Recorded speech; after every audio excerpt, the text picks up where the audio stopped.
Já voltamos e hoje vamos falar um pouquinho mais sobre os tratamentos e cuidados que devemos ter com a psoríase.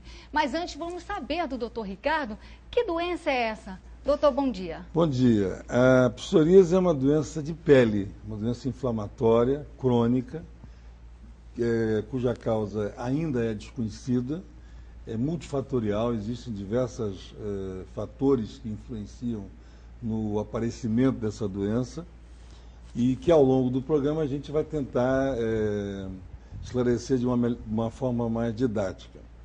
E vamos falar então, doutor, já começando, das características e sintomas. Como é que essa doença aparece? Pois é, como eu disse, é uma lesão de pele, né, vermelha, que provoca muita coceira às vezes, e essa vermelhidão pode ser discreta ou pode aparecer em diversos locais, como couro cabeludo, na superfície extensora dos cotovelos, dos joelhos, no pavilhão auricular, dentro da orelha, né? E elas têm diversas formas de apresentação.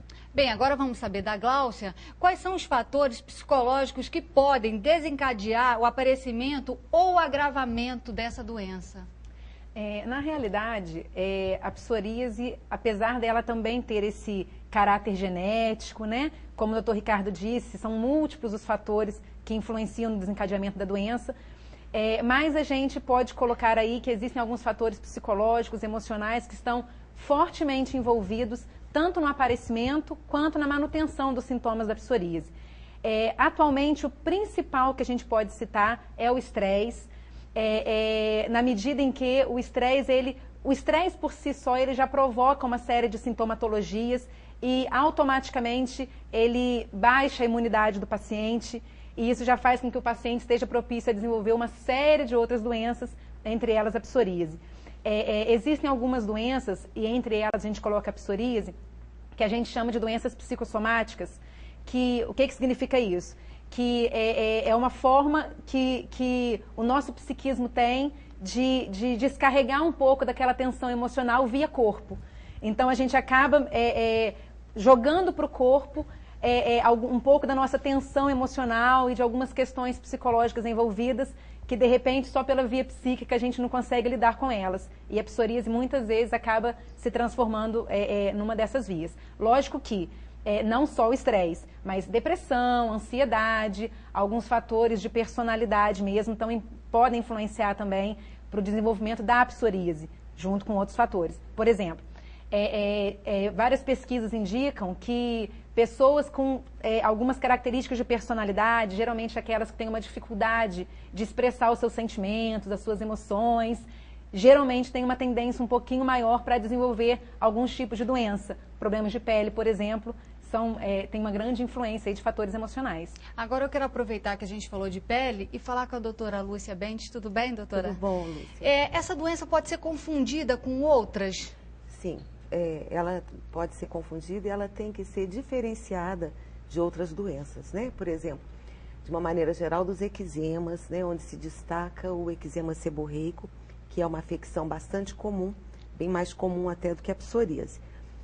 Os eczemas, de uma maneira geral, também líquen, micose e outras doenças. Agora, doutora, as lesões aparecem sempre nos mesmos locais ou pode mudar essa situação? Sim e não. As formas de psoríase, né, ela se manifesta na pele e são classificadas de diferentes formas. Geralmente, uma pessoa apresenta uma forma e vai, pela cronicidade da doença, ter períodos de piora e de melhora, sempre reproduzindo a lesão no mesmo local. E não, porque existe um fenômeno na psoríase chamado fenômeno de Koebner, que é a reprodução da lesão em áreas de trauma. Então, se a pessoa tem psoríase numa apresentação clássica, por exemplo, como o Ricardo definiu, em face extensora, cotovelo, joelho, mas submete outra parte do corpo a trauma, por exemplo, no uso das mãos, né?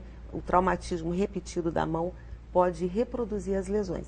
Então, ela pode surgir em outras partes e pode, em alguns casos, se generalizar.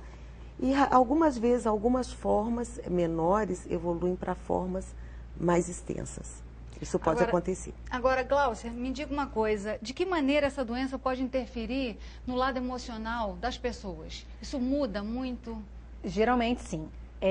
Se a gente for levar em consideração que a psoríase ela é uma doença de pele e que grande parte das vezes aparece em partes visíveis do corpo, externamente para as outras pessoas, é muito comum a gente ver os pacientes com psoríase se afastar da sua vida social, evitar algumas situações em que fiquem bastante expostas a outras pessoas por vergonha, por medo de rejeição, medo de abandono.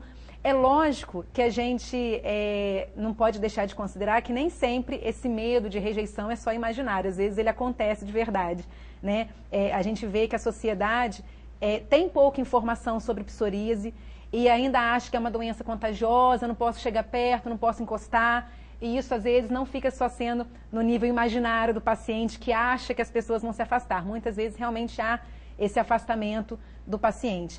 E mais do que isso, como eu falei do estresse anteriormente, o estresse ele não aparece somente como um dos fatores que podem causar a psoríase. Ele também aparece como uma consequência da psoríase, né?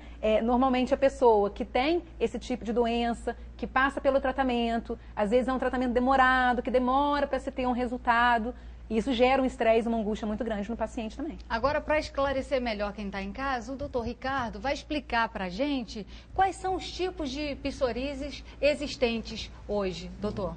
Bom, apenas para efeito didático, a gente divide a psoríase em diversos tipos. Tem a psoríase vulgar, que é a mais comum, ou psoríase em placa, né? Essa que acomete a grande maioria das pessoas. Tem a gutata, que tem esse nome porque parece que são gotas que estão pingando na pele e que tem a característica de ser um pouco mais comum em criança. Tem um tipo chamado numular, que parece uma moeda.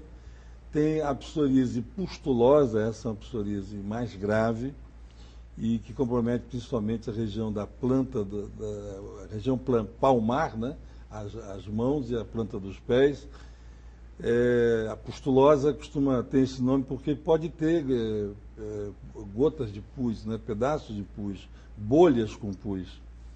E tem a artrite psoriásica, que compromete também a articulação. Ou seja, apesar de ser uma doença cutânea, uma doença de pele, inflamatória e crônica, ela às vezes pode comprometer também a articulação. São mais ou menos esses tipos, né? Nós dividimos em 5 ou 6 tipos. Existe um tipo interessante de psoríase, que é a eritrodérmica, que a doutora Lúcia não vai permitir que eu esqueça, que é uma psoríase que compromete praticamente o corpo inteiro. E a pessoa fica muito vermelha, né? Fica muito... E é preciso deixar bem claro que esses tipos de psoríase que vão caracterizar o tipo de tratamento que vai ser escolhido para o paciente. Doutor, nós vamos continuar falando desse assunto. Você de casa não saia daí porque eu vou para um rápido intervalo, mas volto rapidinho. Até já!